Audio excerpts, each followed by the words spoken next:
Selamat sore bagi mahasiswa yang menyimak video ini. Semoga semua dalam keadaan sehat. Kita berjumpa kembali dalam video ini untuk membahas mengenai chapter selanjutnya dari mata kuliah kita. Pemaparan akan saya sampaikan dalam bentuk PowerPoint sebagai berikut.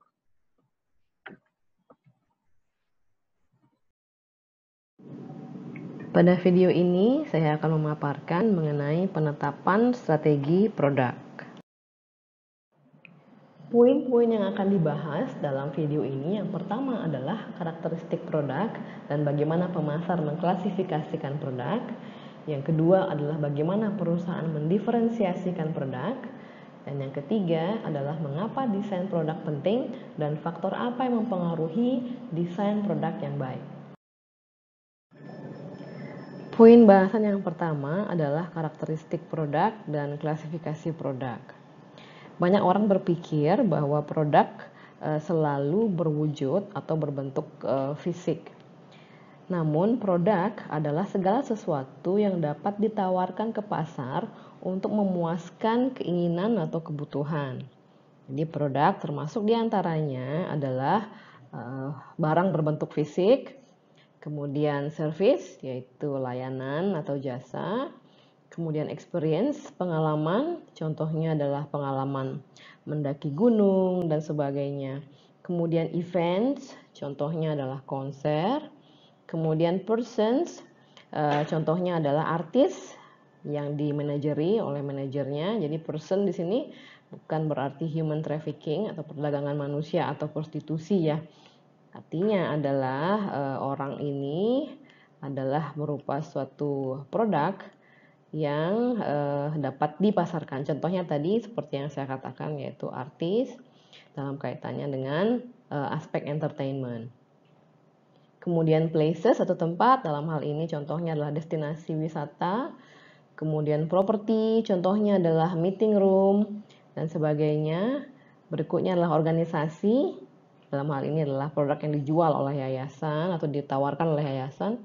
Kemudian informasi, contohnya adalah informasi yang disampaikan pada koran atau buku. Jadi hal itu dapat dipasarkan. Dan terakhir adalah ide. Jadi ide ini juga dapat ditawarkan. Contohnya adalah ide periklanan yang ditawarkan oleh agensi periklanan.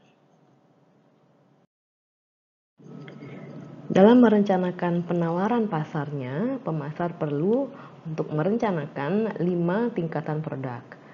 Masing-masing tingkatan memberikan nilai pada pelanggan. Tingkatan yang pertama adalah tingkatan fundamental atau core benefit atau manfaat inti dari produk. Jadi ini adalah layanan atau manfaat yang benar-benar sebetulnya dibeli oleh konsumen. Contohnya adalah tamu hotel sebetulnya adalah membeli istirahat dan juga membeli waktu tidur dan istirahat. Kemudian pada level kedua, yaitu second level, pemasar perlu menerjemahkan manfaat inti ini menjadi produk basic. Contohnya adalah kamar hotel itu perlu terdiri atas tidaknya tempat tidur, kamar mandi, handuk, meja rias, dan juga lemari. Kemudian pada level ketiga, pemasar menyiapkan produk yang diharapkan. Jadi produk yang diharapkan ini maksudnya adalah serangkaian atribut dan juga kondisi yang diharapkan oleh pembeli saat mereka membeli suatu produk. Masih dalam contoh yang sama yaitu hotel. Tamu hotel minimal mengharapkan tempat tidur yang bersih, kemudian handuk tidak hanya sekedar handuk tapi handuk yang bersih, lampu yang berfungsi dengan baik, dan juga suasana yang tenang dan nyaman. Kemudian pada level keempat adalah pemasar menyiapkan produk augmented. Produk augmented ini adalah produk yang levelnya di atas dari level 3 tadi. Jadi memiliki kelebihan atau keunikan dibandingkan dengan produk di level ketiga. Nah, produk ini berpotensi untuk melampaui ekspektasi konsumen.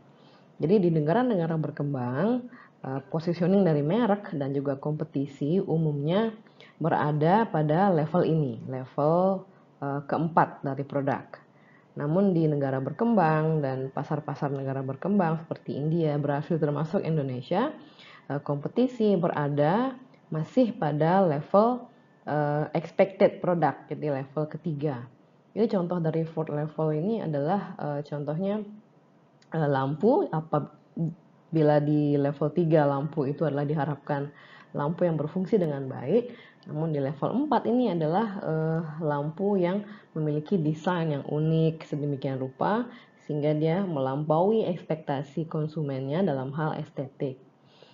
Kemudian pada level 5 adalah produk yang potensial. Jadi di sini adalah suatu tahapan di mana perusahaan mencari cara-cara baru untuk memuaskan konsumennya dan membedakan tawarannya dengan pesaing. Jadi di sini adalah contohnya adalah mengintegrasikan teknologi informasi ke dalam produk sehingga semakin memudahkan konsumen dalam proses konsumsi. Contohnya adalah masih di hotel, yaitu bagaimana teknologi informasi diintegrasikan dalam pengalaman konsumen dalam menginap di hotel, yaitu lampu yang bisa dinyalakan dengan secara otomatis tanpa menekan saklar. Jadi hanya menggunakan satu tombol fungsi saja untuk mengatur baik suhu, lampu, dan lain sebagainya di dalam kamar. Jika sejumlah perusahaan menaikkan harga mereka karena telah menawarkan produk yang ter-augmented atau produk yang memiliki kelebihan atau terelevasi dari produk level ketiga, perusahaan-perusahaan lain justru menawarkan versi produk yang lebih sederhana dengan mencharge biaya yang lebih rendah. Contohnya masih dalam industri hotel, yaitu Four Seasons dan Ritz-Carlton mencharge tarif yang lebih tinggi untuk produk-produk mereka yang masuk dalam kategori augmented. Namun kita juga melihat hotel-hotel low cost dan juga motel itu cukup berkembang untuk menawarkan produk-produk yang lebih sederhana. Jika di sini contohnya adalah Pop Hotel dan juga Fave, ya. Jadi hotel-hotel ini melayani klien atau konsumen yang hanya menginginkan produk-produk basic dan menginginkan harga yang lebih terjangkau. Jadi keputusan ini sangat tergantung pada tentu saja kembali lagi ke segmen pasar yang ingin ditargetkan oleh perusahaan tersebut. Poin bahasan berikutnya adalah durability dan tangibility. Jadi pemasar mengklasifikasikan produk berdasarkan basis dari durability atau daya tahan produk dan juga tangibility. Jadi berwujud tidaknya suatu produk. Kita membahas yang pertama yaitu non-durable goods atau produk yang tidak tahan lama. Jadi produk non-durable ini adalah produk berwujud yang umumnya dikonsumsi dalam sekali atau beberapa kali penggunaan dan sudah habis. Contohnya adalah minuman seperti bir dan juga toiletries seperti shampoo dan lain-lain. Karena barang-barang ini dibeli oleh konsumen cukup sering karena sifatnya tidak tahan lama dan hanya digunakan dalam beberapa kali penggunaan sudah habis. Jadi strategi yang tepat untuk memasarkannya adalah membuat produk-produk ini available atau tersedia di sebanyak mungkin lokasi, kemudian mencharge harga dengan hanya markup yang kecil, kemudian mengiklankan dengan sangat intensif untuk mendorong konsumen mencoba dan untuk membangun preferensi konsumen terhadap merek tersebut. Kemudian yang kedua adalah durable goods atau produk tahan lama adalah produk berwujud yang umumnya sangat tahan digunakan dalam beberapa kali penggunaan. Contohnya adalah kulkas, mesin, alat-alat, peralatan-peralatan yang lain dan juga pakaian. Jadi durable goods atau produk tahan lama umumnya dalam hal pemasarannya membutuhkan lebih banyak personal selling. Jadi membutuhkan penjelasan dari salesperson dalam memasarkannya dan juga membutuhkan lebih banyak layanan. Kemudian dapat di-charge dengan margin profit yang lebih tinggi dan juga produk ini membutuhkan garansi-garansi. Kemudian yang ketiga adalah service. Jadi jasa atau layanan. Jadi jasa atau layanan ini tidak berwujud, kemudian inseparable atau tidak dapat dipisahkan dari penyedianya. Contohnya adalah jasa dokter. Jadi dokter harus hadir pada saat memberikan layanannya, jadi tidak bisa dipisahkan dari penyedianya. Kemudian contoh yang lain adalah haircut atau jasa potong rambut. Tentu saja barber atau pemotong rambut harus hadir pada saat konsumen mengkonsumsi layanan ini. Sifat berikutnya adalah variable, artinya sangat bervariasi. Jadi potongan rambut dari barber yang satu pasti akan berbeda dengan potongan rambut barber kedua, karena ditangani oleh orang berbeda, jadi hasilnya pun berbeda. Jadi sifat dari jasa adalah sangat bervariasi tergantung dari penyedianya dan juga bisa tergantung dari konsumennya sendiri. Kemudian berikutnya sifatnya adalah perishable, jadi tidak dapat disimpan. Jadi jasa dokter tentu saja tidak dapat disimpan. Kemudian jasa konsultasi juga tidak dapat disimpan. Jadi karakteristik dari jasa ini dalam pemasarannya membutuhkan lebih banyak quality control. Jadi ini untuk menjaga agar tidak terjadi terlalu banyak variasi sehingga jasa yang dihasilkan menjadi standar. Kemudian membutuhkan juga supplier yang kredibel untuk meminimalisir juga variasi dan juga meningkatkan kualitas dan adaptabilitas. Contoh dari jasa adalah seperti yang saya sampaikan, contohnya jasa potong rambut, konsultasi hukum, jasa perbaikan peralatan, dan lain sebagainya. Poin bahasan berikutnya adalah diferensiasi produk dan jasa. Jadi untuk dapat dikenali, produk perlu untuk didiferensiasikan. Jadi pada satu sisi terdapat produk-produk yang sulit untuk didiferensiasikan karena memiliki variasi yang sangat kecil sehingga tidak ada ruang untuk melakukan diferensiasi. Contohnya adalah produk ayam potong. Jadi apa yang bisa dibedakan dari ayam potong oleh produsen A dan produsen B? Karena sedikit variasi yang bisa ditawarkan yang bermakna bagi konsumen sehingga produk ini cukup sulit untuk didiferensiasikan. Contoh lain adalah aspirin atau obat seperti paracetamol. Nah, ini itu susah untuk didiferensiasikan karena tidak ada hal-hal yang bisa dibedakan dari produk ini yang membuatnya berbeda dari produsen A atau produsen B. Contoh lain adalah baja. Namun dalam kondisi seperti ini pun beberapa diferensiasi dapat dilakukan. Contohnya adalah paracetamol merek Panadol misalnya. Jadi mereka mengiklankan produknya sedemikian rupa sehingga mereka tampaknya berbeda dari produk paracetamol yang lain. Padahal sebetulnya sama saja isinya paracetamol seperti itu. Kemudian ayam potong merek Perdu yang diiklankan sedemikian rupa sehingga tampaknya ayam ini lebih berkualitas padahal sebetulnya sama saja. Kemudian pada ekstrim yang lain adalah jenis-jenis produk yang sangat mudah untuk didiferensiasi karena memiliki banyak ruang untuk mereka dapat dibedakan dari produsen A, produsen B, dan yang lain-lain.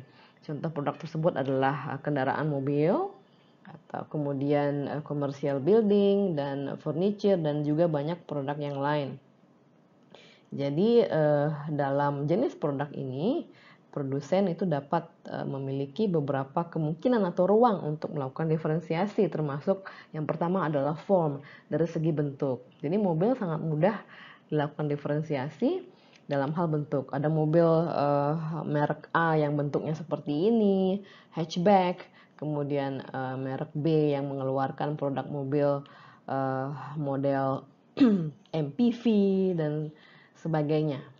Kemudian ruang diferensiasi yang lain adalah fitur. Contohnya adalah mobil dari produsen A atau merek A memiliki fitur ini, mobil dari produsen B memiliki fitur yang lain. Begitu juga pada produk handphone. Jadi merek A, B, C, dan D mereka dapat membedakan diri dalam hal fitur-fitur yang mereka tawarkan pada produk handphone mereka.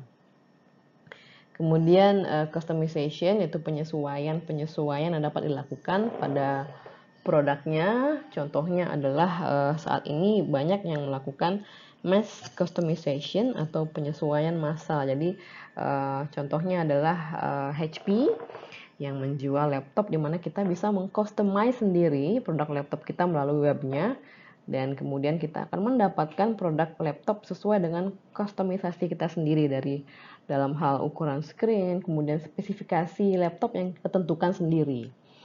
Kemudian berikutnya adalah performance quality. Jadi ini adalah kualitas produk di mana kinerjanya sesuai dengan ekspektasi konsumen. Jadi beberapa produsen dapat membedakan produk mereka dalam hal kualitas. Ada yang memiliki kualitas tinggi, tentu saja membandrol harga produknya dengan harga yang tinggi juga.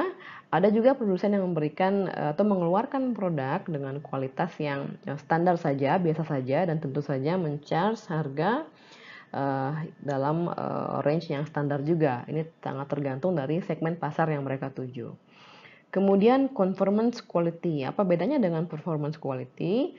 Conformance quality ini adalah kesesuaian produk sesuai tidak dengan spesifikasi yang dijanjikan. Contohnya adalah apabila suatu smartphone dijanjikan memiliki daya tahan baterai selama 20 jam. Nah, apabila sesuai daya tahan baterainya 20 jam, maka produk itu dikatakan memiliki conformance quality, seperti itu. Kemudian ruang berikutnya untuk melakukan diferensiasi adalah durability dan reliability. Jadi daya tahan dan juga kehandalan. Jadi ini sepertinya satu paket. Apabila produknya cukup tahan maka dia akan handal. Jadi beberapa merek memang memberikan produk-produk yang memang tahan lama. Contohnya adalah produk elektronik. Ada beberapa brand memang yang menjanjikan daya tahan produk yang lama dan juga produk yang handal. Jadi itu merek-merek elektronik itu menawarkan harga juga yang cukup di atas rata-rata. Ada juga produk elektronik merek-merek tertentu yang menawarkan produk yang tidak terlalu tahan lama namun dengan harga yang lebih rendah. Ruang lain untuk melakukan diferensiasi adalah repairability, bagaimana kemudahan suatu produk untuk diperbaiki. Kemudian dalam hal style. Stylenya adalah termasuk dari desain produknya. Jadi ini contohnya adalah bagaimana produk sound seperti Bang & Olufsen itu menawarkan produk-produk yang dengan desain yang sangat menarik dalam hal telepon, kemudian sound system. Jadi mereka menawarkan produk yang desainnya sangat unik dan menarik sehingga harganya mereka charge dengan harga yang lebih tinggi. Jadi konsumen mendapatkan manfaat estetik dari produk mereka. Pada section ini kita akan membahas poin-poin diferensiasi produk lebih mendetail. Yang pertama adalah ruang diferensiasi, yang pertama adalah form atau bentuk. Jadi seperti yang sudah saya sampaikan di slide sebelumnya, yaitu contohnya adalah paracetamol. Jadi dalam paracetamol produk ini dapat dibedakan dalam beberapa bentuk. Yang pertama adalah ukuran dosisnya, ada paracetamol yang dosis 500 mg, kemudian yang di atasnya dan bahkan di bawahnya. Kemudian diferensiasi juga dalam bentuknya, shape-nya, ada yang berbentuk bulat atau berbentuk kapsul, kemudian dari warnanya dan juga coatingnya, apakah di coating dengan coating yang manis atau tanpa coating. Jadi ini adalah bentuk-bentuk bagaimana membedakan produk dengan tawaran pesaing sehingga memudahkan dalam memudahkan konsumen untuk membedakan produk kita dengan produk pesaing. Kemudian berikutnya adalah features. Jadi banyak produk yang bisa dibedakan melalui fitur-fitur yang mereka tawarkan untuk melengkapi fungsi-fungsi basicnya. Contohnya adalah perusahaan auto companies atau perusahaan produsen mobil, yaitu mereka membedakan dirinya dalam hal features. Jadi seringnya mereka menawarkan trim levels dalam hal features. Maksudnya adalah mereka memberikan produk dengan full features pada suatu produk premium mereka. Contohnya katakanlah Toyota Alphard, jadi mereka menawarkan feature-feature yang premium atau lengkap pada mobil Alphard. Kemudian satu tingkat di bawahnya yaitu Fortuner, ada beberapa features yang ditrim atau dikurangi. Kemudian satu tingkat di bawahnya lagi yaitu Toyota Innova, beberapa features di Fortuner dikurangi sehingga harga dari Innova lebih murah. Dan di level berikutnya lagi adalah Avanza, jadi ada beberapa features di Kijang Innova yang ditrim. Jadi strategi trimming ini sebetulnya adalah untuk mengurangi biaya R&D, Research and Development. Jadi mereka produsen tersebut mereka mentrim saja featuresnya untuk mobil-mobil keluaran mereka yang lain, sehingga mereka tidak perlu lagi melakukan research and development untuk mengeluarkan produk yang baru. Jadi simply mereka mentrim saja atau mengurangi fitur-fitur yang terdapat pada produk premium mereka, dikurangi sehingga mereka dapat menawarkan produk dengan harga yang lebih terjangkau dengan fitur yang lebih sedikit. Kemudian berikutnya adalah customization atau penyesuaian.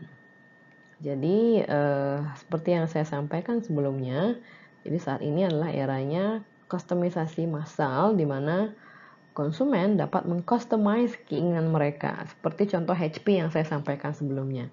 Jadi ini sangat mungkin terjadi karena teknologi informasi yang digunakan oleh perusahaan untuk mengumpulkan informasi mengenai konsumennya, dan di mana konsumen juga bisa memberikan informasi-informasi yang mereka inginkan melalui platform-platform media online tersebut. Di samping itu juga pabrik-pabrik didesain sangat fleksibel sehingga memungkinkan produk yang dihasilkan untuk terindividualize atau terpersonalisasi.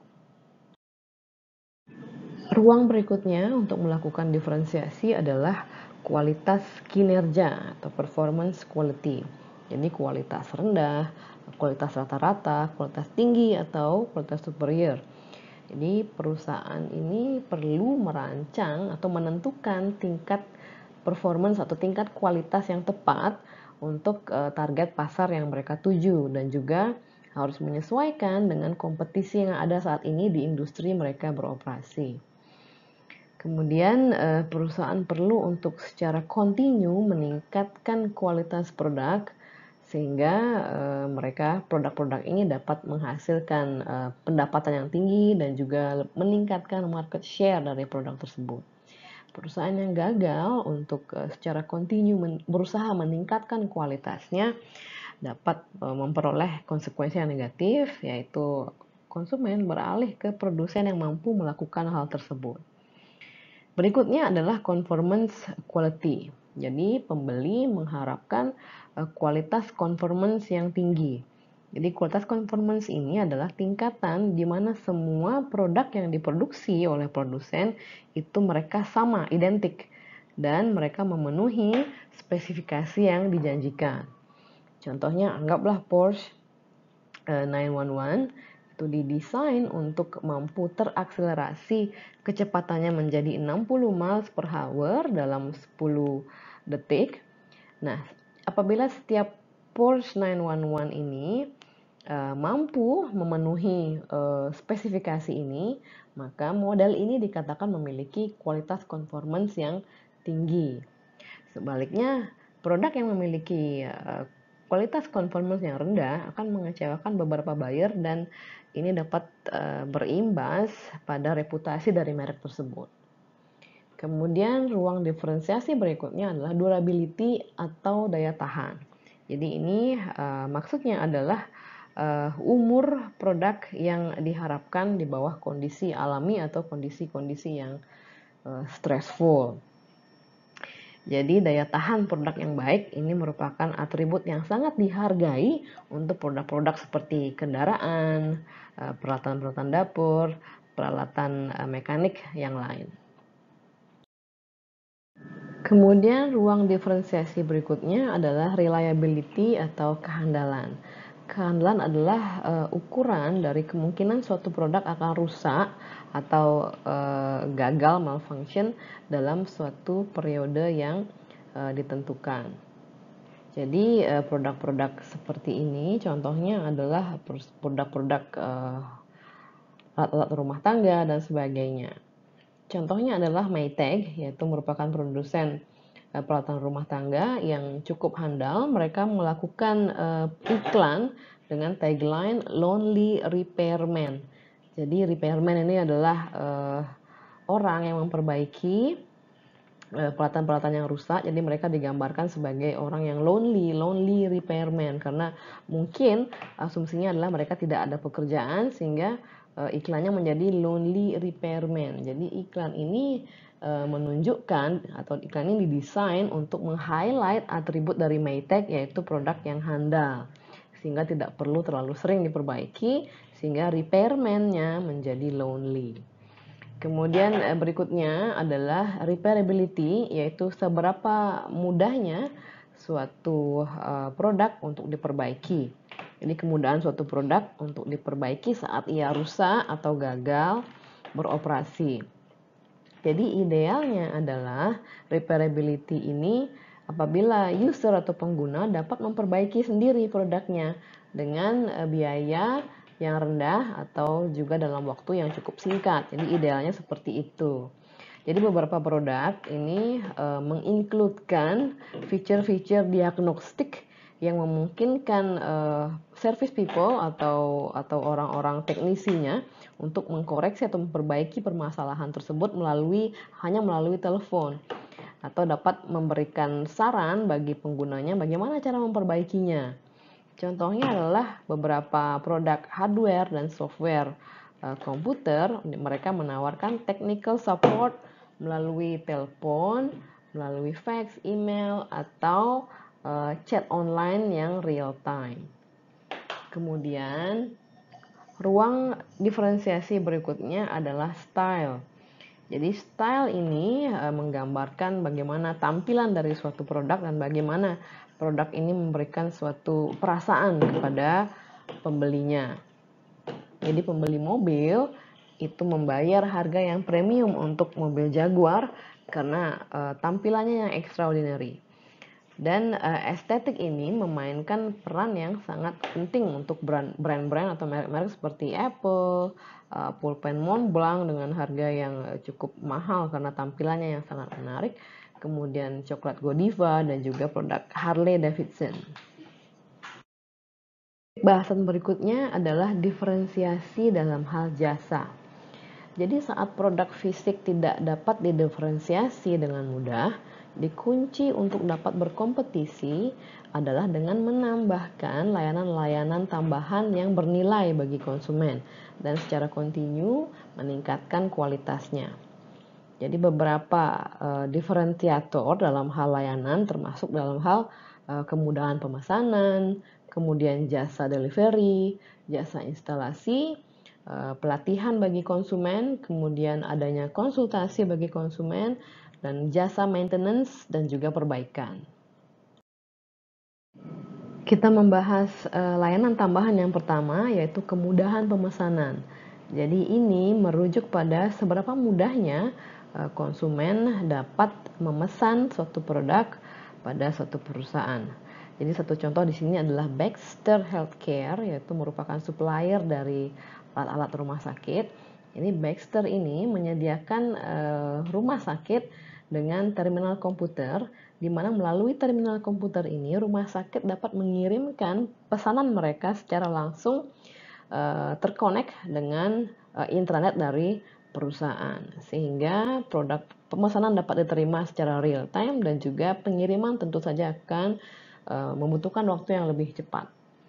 Contoh yang lain adalah beberapa lembaga finansial atau keuangan, bahkan saat ini sudah hampir semua menawarkan situs online yang cukup aman untuk membantu konsumen memperoleh informasi mengenai transaksinya dan juga untuk melakukan transaksi secara online sehingga menjadi lebih efisien. Jadi ini adalah contoh dari kemudahan pemesanan atau pengoperasian. Layanan berikutnya adalah layanan delivery. Jadi ini merujuk pada seberapa bagaimana produk itu diantar sampai ke tangan konsumen. Jadi dalam layanan delivery ini termasuk di dalamnya adalah speed atau kecepatan, akurasi, dan juga bagaimana perhatian terhadap produk dalam proses dari delivery ini. Jadi saat ini konsumen mereka cenderung mengharapkan speed yang cukup cepat. Contohnya pemesanan pizza mereka harapkan untuk dapat diantar dalam waktu setengah jam. Jadi seperti kasus-kasus di mana GoFood atau GrabFood yang agak lama sedikit saja dia sampai, konsumen kemudian sudah komplain. Jadi speed ini menjadi faktor penting di zaman sekarang ini. Kemudian contoh lain adalah eyeglass atau kacamata, mereka mengharapkan untuk dapat selesai instan, jadi hanya 1 jam. Kemudian pengisian oli mobil itu diharapkan dalam 15 menit. Dan sekarang juga bermunculan laundry yang sejam sudah jadi dan sebagainya. Jadi speed sekarang menjadi hal yang penting. Kemudian layanan berikutnya adalah instalasi. Jadi ini merujuk pada hal-hal yang perlu dilakukan untuk membuat produk dapat dioperasikan di lokasi yang diinginkan. Jadi kemudahan dari instalasi adalah selling point yang sejati, yang utama bagi pembeli-pembeli dari produk-produk yang kompleks seperti produk alat-alat berat dan juga produk-produk yang menggunakan teknologi-teknologi terbaru sehingga mungkin belum cukup dipahami oleh masyarakat awam. Jadi menambahkan layanan instalasi pada suatu produk dapat menjadi hal yang membedakan produk tersebut dari produk produsen lainnya, sehingga kecenderungan konsumen untuk memilih produk kita akan semakin tinggi. Kemudian layanan tambahan lain yaitu contohnya adalah customer training. Jadi training kepada customer ini membantu customer untuk dapat menggunakan peralatan dari vendor atau penjual secara lebih layak, secara lebih tepat, dan juga secara lebih efisien. Contohnya adalah General Electric. Jadi mereka tidak hanya menjual dan membantu menginstal peralatan X-ray yang mahal pada rumah sakit langganan mereka, namun GE juga memberikan extensive training kepada penggunanya sehingga mereka mampu mengoperasikan peralatan ini dengan tepat dan juga dengan lebih efisien dan efektif. Contoh lain adalah McDonald's.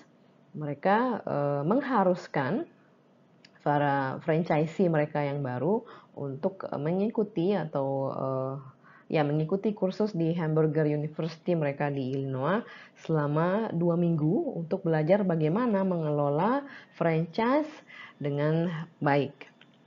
Kemudian layanan berikutnya adalah customer consulting atau layanan konsultasi konsumen. Jadi di sini termasuk dengan pemberian data, kemudian sistem informasi dan layanan pemberian saran yang ditawarkan oleh penjual kepada pembelinya. Jadi perusahaan teknologi seperti IBM, Oracle, dan yang lainnya, mereka merasa bahwa layanan konsultasi ini merupakan aspek yang sangat esensial dari bisnis mereka untuk dapat memuaskan pengguna dari produk mereka. Layanan tambahan berikutnya adalah maintenance dan repair, yaitu pemeliharaan dan juga perbaikan. Jadi program ini membantu konsumen untuk menjaga produk yang mereka beli tetap dalam kondisi yang baik. Jadi perusahaan seperti Hewlett Packard atau HP menawarkan online technical support atau e-support bagi konsumen sehingga mereka bisa mencari dalam online database HP bagaimana cara memperbaiki produk sendiri tanpa bantuan teknisi, atau mereka pun juga menawarkan online help dari teknisi. Kemudian layanan berikutnya adalah layanan pengembalian produk. Jadi pengembalian produk ini adalah realitas yang sangat tidak dapat dihindari dalam melakukan bisnis, terutama dalam pembelian online atau penjualan online atau e-commerce saat ini. Jadi sebetulnya menurut studi secara rata-rata tingkat pengembalian produk oleh konsumen itu hanya sebesar 5% saja dari total pembelian. Namun penting bagi produsen atau penjual untuk memberikan kebijakan pengembalian dan kebijakan penukaran bagi konsumennya. Karena kebijakan ini menjadi suatu hal yang dapat mencegah atau menghalangi konsumen untuk berbelanja online. Jadi sepertiga sampai dengan setengah dari konsumen online itu tidak jadi membeli karena produsen tidak menawarkan kebijakan return atau pengembalian barang dan kebijakan exchange atau penukaran barang. Poin bahasan berikutnya adalah desain.